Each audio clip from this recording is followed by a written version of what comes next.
Hello, students. Today I'll do another literary term, that is free verse. Free verse refers to poetry that does not follow standard or regularized meter, the organization of stressed and unstressed syllables, or rhyme scheme, as opposed to more traditional poetry which tends to use recurring line lengths, metrical patterns, and rhyme to unify individual lines of verse and tie them to other lines within the same poem. Free verse can, at times, seem to be random, having no pattern or organization at all.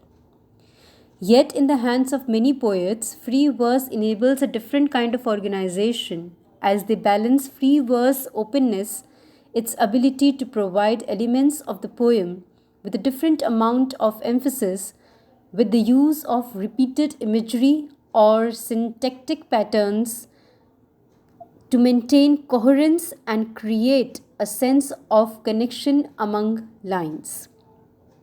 Even as it eschews regular meter and rhyme schemes, free verse does, at times, draw on metrical patterns and occasional rhyme to tie lines together.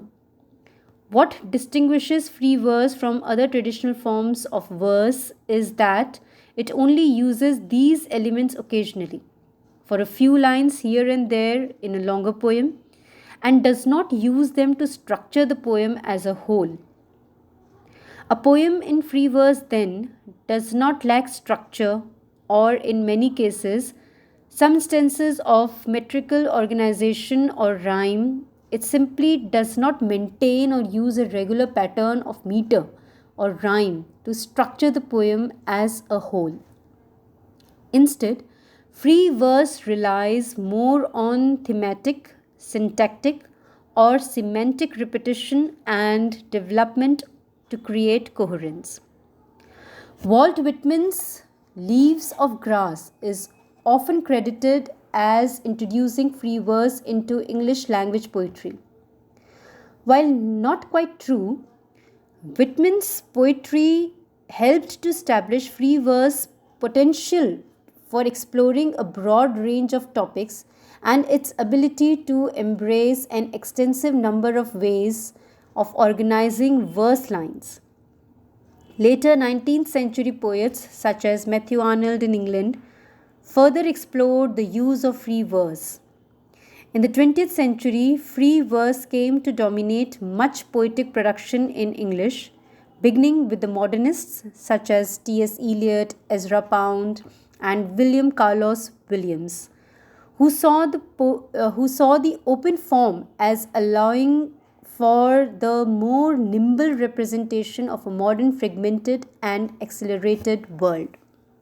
A few more examples of free verse are Song of Myself by Walt Whitman, Diving into the Wreck by Adrienne Rich, The Garden by Ezra Pound. A regular pattern of sound or rhythm may emerge in free verse lines, but the poet does not adhere to a metrical plan in their composition.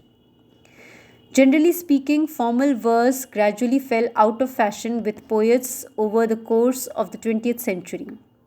This was in part because, as literacy levels rose, meter and rhyme, which originated as formal features to aid in memorization and comprehension, no longer seemed necessary.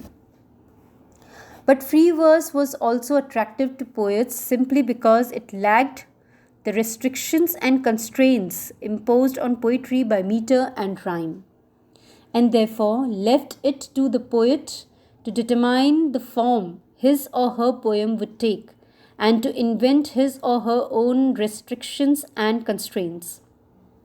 Today, it could be said that the main reason most poets write in free verse is simply that it has become the norm, in much the same way that formal and blank verse were once the norm. While free verse lacks some of the restraints of formal and blank verse, it still involves all the elements that make up the form of a poem, including diction, syntax, lineation, stanza, rhythm, and the main different types of rhyme. It is just that there aren't any rules governing how they must be used. So that's all for the brief description of free verse. Thank you.